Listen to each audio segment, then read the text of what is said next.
About that drop, though. You heard what she said, right? Nigga, I just said, all right. But Trey won't know about that drop. How about you get the drop when I say you get the motherfucking drop? How about that then, nigga? Now look, I know we ain't see eye to eye, but in here we from the same hood, so we gotta stick together. Yeah. You mind if I bag this up right here? Do your thing. You seen your pops lately? Nope. Jerome! Bring your black ass out here! They say that truth is stranger than fiction, and for anyone who watched Snowfall, Uncle Jerome was already larger than life. But here's the wild part. That character we all knew and loved on screen was only a glimpse of a real individual whose fearsome reputation in Compton earned him near-mythical status. His name? Sylvester Scott, better known as OG Puddin'. Some called him brilliant, others called him insane. Either way, he shaped an entire era of Los Angeles gang culture, becoming one of the most infamous names in street history. Before you assume this is just another tale of a tough guy in the streets, brace yourself. The real story behind OG Puddin' goes much deeper and darker than any TV show could ever capture. Rivalries with Crip legends, secret deals with the police, explosive romances that ended in gunfire, Puddin's life had it all. And whether you see him as a ruthless villain or a product of harsh circumstances, you can't deny that he left a permanent mark on Compton. Growing up over here was dangerous. We heard gunshots 24/7. We true-stepping, you know what I'm saying? The mob. He was not from the east side of Compton. Los Angeles in the late 1960s and early 1970s wasn't the sun-soaked paradise featured on postcards. Beneath the palm trees and warm weather was a city fractured by economic hardship and racial tensions. Neighborhoods like Compton, South Central, and Watts were hives of youthful energy met with a scarcity of opportunity. Factories were shutting down, local businesses were struggling, and once stable working-class families found themselves in a downward spiral.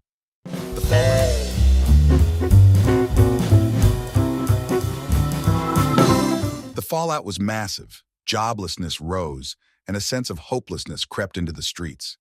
People who felt forgotten by mainstream society gravitated to the only community that promised them recognition and a sense of belonging: street gangs. It started with small turf wars, your block versus mine, your high school clique versus ours.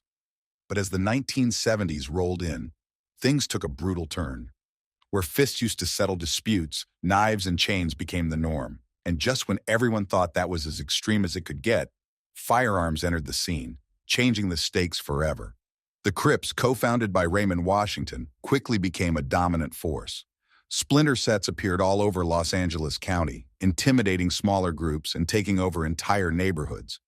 Compton, sitting just south of Los Angeles, became a central battleground. I know Raymond Washington. Raymond's Crips started, and I want to say happy birthday to the founder of the Crips, which is Raymond Washington. Today is his birthday, so this is in honor of him. Yet in all that chaos, certain figures emerged, people whose names alone could make friends and enemies stand at attention. Raymond Washington was one. Stanley "Tookie" Williams was another. And then there was Sylvester Scott, a kid everyone would soon call OG Puddin'. Born on November 13th, 1954, Sylvester Puddin' Scott spent his earliest years near Nickerson Gardens, an area that would later become synonymous with the bounty hunter Bloods. In those days, though, Nickerson Gardens was just another housing project in a city bursting at the seams with social upheaval. As he grew older, Puddin's family decided to move to Compton, settling into a single-story home on Paiute Street near Park Avenue.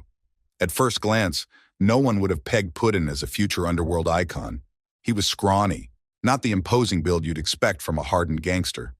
Folks remember him more for his quick grin and love of tossing a football around than for any strong-arm tactics. But Compton had a way of reshaping people, especially in a time when lines were being drawn between those who aligned with the Crips and those who refused to be bullied. The catalyst happened unexpectedly. Raymond Washington and a group of Crips decided to pick on Puddin' and his friend Vincent Owens, likely assuming they'd back down like so many others had. To everyone's surprise, the two teens fought back. They wouldn't let themselves be dominated. That confrontation was more than a regular rumble. It was a tipping point. As the dust settled, someone shouted, "Don't mess with nobody from Paiute Street." And with that one line, Compton's gang landscape changed forever. See, the Bloods was like L.A. The Pyrus was more so Compton. There's no Bloods in Compton. Like, no, it's only Pyrus in Compton. Puddin and Vincent Owens formed the PIU Street Boys, claiming their section of Compton as home turf. Initially, they had a loose affiliation with the Crips, but tensions simmered beneath the surface. Puddin quickly realized that life under Crip dominance wouldn't work for him or the people he cared about. They needed their own path, their own identity, and they weren't afraid of the consequences. Breaking away from an established group like the Crips was a tall order, especially when the Crips seemed to multiply by the day. Their numbers were huge, and their reputation for aggression was legendary. But Puddin wouldn't bow. He took a calculated risk by uniting smaller black sets scattered around Compton, people who shared the same resentment for Crip intimidation. Gradually, these tiny groups realized their only chance at survival was to stand together. They adopted the color red as their symbol, a stark contrast to the blue worn by the Crips. Hence the name that would soon echo through Los Angeles, the Bloods. In those early days, the PIU Street Boys, or PIUs, were at the heart of this new alliance. Puddin, despite his youth and wiry frame, proved himself a force to be reckoned with, both strategically and on the streets. To keep pace with the heavily armed Crips, the PIUs needed money, fast. And in the 1970s, Compton, the most straightforward but dangerous way to get it was through the drug trade. Soon enough, Puddin and his crew were involved in every corner of that underworld, from distribution to enforcement. Though he was still just a teenager, he earned a reputation as someone who wouldn't hesitate to pull the trigger. This changed how people saw him. That skinny kid playing football? He now had a glint in his eye that told everyone he meant business. Los Angeles, home to more than 200 black street gangs, battling to corner an expanding, highly profitable drug market. Cheap. By 1972, the tension finally erupted into open warfare. It wasn't just typical drive-by stuff. It was targeted strikes designed to send a message. Puddin and a handful of PIUs ambushed a group of Crips in Compton, opening fire. That attack ended with multiple injuries and at least one casualty, marking a new level of violence. Suddenly, Puddin wasn't just a local nuisance. He was Compton's most wanted. Word traveled fast. People whispered that if you saw a green 69 Riviera, you ran. No questions asked. Because for all you knew, it might be Puddin behind the wheel. And if it was, you didn't want to find out the hard way. Some rumors claimed Puddin only rolled solo on missions, counting on his own skill and nerve to see him through. Others said he had a select team, a rotating squad of sharpshooters. Either way, his operations were so smooth and unpredictable that the Crips had no idea where or when he'd strike next. Some of the Crips and the Bloods, two of L.A. County's most vicious gangs.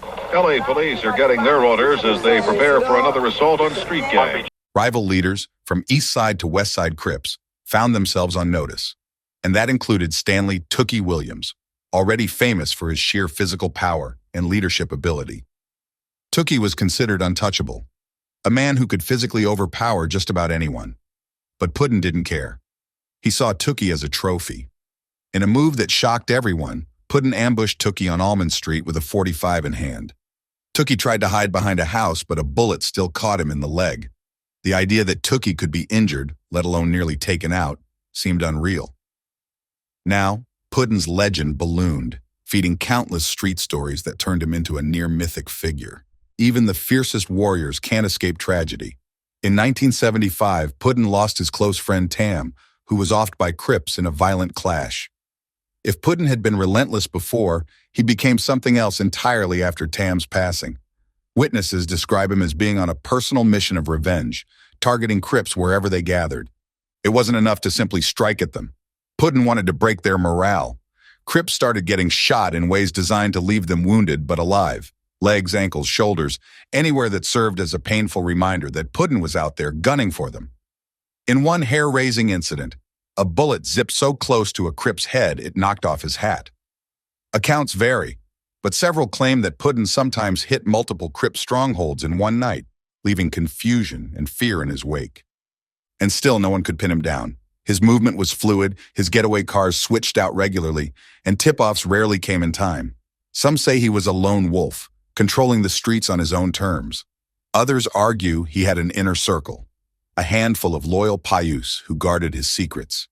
Either way, the aura around him turned him into an urban legend, someone whose appearance alone could empty a street corner in seconds. For a while, Compton's cops seemed powerless, and in some ways, they were. The police department was small, barely over 100 officers patrolling a city that felt like a war zone. What truly worried them, though, was the possibility of an even greater threat: the Black Panthers expanding into Compton. The Panthers had already made inroads in South Central, uniting smaller gangs under their political cause. If they managed to recruit or unify Compton's factions, including the Bloodsets, the city's police force would be outgunned and outmaneuvered. They don't even know Bloods and Crips started right here in Oakland. It's an offshoot of the Black Panthers. I'm gonna teach y'all something tonight. This led to rumors of a hush-hush arrangement between certain cops and Puddin. Allegedly, if Puddin could keep the Panthers at bay, they'd look the other way about his narcotics operations. It sounded ludicrous, police working with a gang leader, but in an era where law enforcement felt cornered, desperate times called for desperate measures. And indeed, the Panthers failed to gain a foothold in Compton. Was that all Puddin's doing, or were there other factors at play? Nobody can say for sure. But the rumor alone speaks volumes about how potent Puddin's influence was. Still, no arrangement with the police could last forever. By the late 1970s, the feds and the local authorities were clamping down on the drug trade, launching undercover stings that took even the most cautious traffickers by surprise. In 1987, Puddin himself got busted for dealing coke to an undercover officer. He was sent to Chino State Prison, giving Compton a temporary break from his reign. Yet that wasn't the end of his entanglements with the law. In 1991, he testified, along with other dealers, in a massive corruption case against 6 narcotics officers from Los Angeles. Puddin claimed these officers had planted drugs in his car and stolen money from his mother's house. If it was true, it confirmed what many already suspected, that the war in the streets went far beyond gang rivalries. It extended into the very institutions meant to keep the peace. Though Puddin was a street legend, he also had a personal life, and it was every bit as chaotic as you'd imagine. He began a relationship with Jewel Capples, widely known as Jewel, the First Lady of Death Row. She had ties to some of the biggest names in West Coast hip-hop.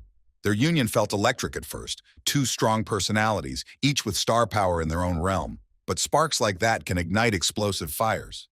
He just walked in the door to Shy, to all the people on Death Row, Snoop, Rage, Daz, Corrupt, Dre, especially shout out to Suge, who's the boss of the company. At some point, their relationship turned toxic. Jewel would later claim that Puddin was abusive, that he couldn't handle her rising fame under Suge Knight's label. She said he was jealous and controlling, leading her to defend herself by shooting him in the chest. People close to Puddin questioned her version of events. According to them, Puddin was far from a saint. His track record was proof enough. But domestic violence wasn't something they'd witnessed. Some insisted the real problem might have been Puddin's endless line of female admirers, which fueled jealousy on both sides. Regardless of who was right or wrong, the outcome was staggering. Jewel pulled the trigger on one of Compton's most feared figures. Puddin survived, but the injury haunted him in the years to come. It was almost poetic in a grim sense. The man who had walked away from so many gunfights nearly lost his life in a personal dispute at home. By the mid-2000s, Puddin was no longer the invincible force he'd once seemed. The bullet wound Jewel gave him contributed to ongoing health problems, taking a slow and steady toll on his body. Years of living hard had caught up with him, and his typical resilience began to fade. In 2006, at the age of 51, Sylvester O.G. Puddin Scott passed away. Some reports say complications from that old gunshot injury played a significant role in his death. Others cite stress from a lifetime spent in constant conflict, both behind bars and on the streets. His funeral was a testament to his complex legacy. People from every corner of Compton's gang map paid their respects, some quietly acknowledging that without Puddin, the PU Street Boys, and possibly the entire Bloods network, would not exist in the form they do today. Even now, the name O.G. Puddin stirs something in those who grew up hearing whispered tales of the Green 69 Riviera.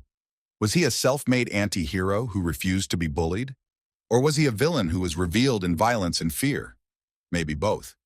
He embodied the harsh realities of a place that felt cut off from the American dream. Through Puddin, the Pios played a pivotal role in forming the Blood Alliance, changing the direction of gang culture in Los Angeles.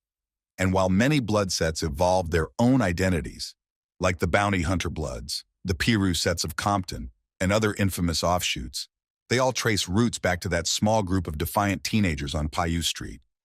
Puddin's strategic mind, readiness to pull the trigger, and ability to inspire fear shaped how the Bloods distinguished themselves from the Crips. It also laid the groundwork for a broader identity that would later become part of rap music, film storylines, and national headlines. Yet the bigger question lingers. What if Puddin had channeled his intelligence and determination into something else, sports, academics, or business? People who knew him often say he possessed a unique blend of charm and cunning that could have made him successful in almost any field. Instead, the environment of 1970s and 1980s, Compton drew him into a life of endless battles, where survival meant striking first and trusting few. In the world of Snowfall, Uncle Jerome's character fascinated us with his raw authenticity, larger-than-life persona, and complicated moral code. But behind the lights, cameras, and Hollywood scripts stood a real story that was far more unfiltered and far more lethal. Sylvester O.G. Puddin Scott wasn't a fictional creation. He was a living, breathing figure whose choices reverberated through Compton streets for decades.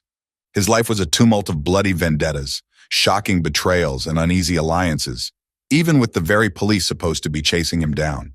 From orchestrating some of Compton's most notorious hits to battling internal demons in personal relationships, Puddin's journey shows how a single individual can steer an entire city's underworld in a new direction.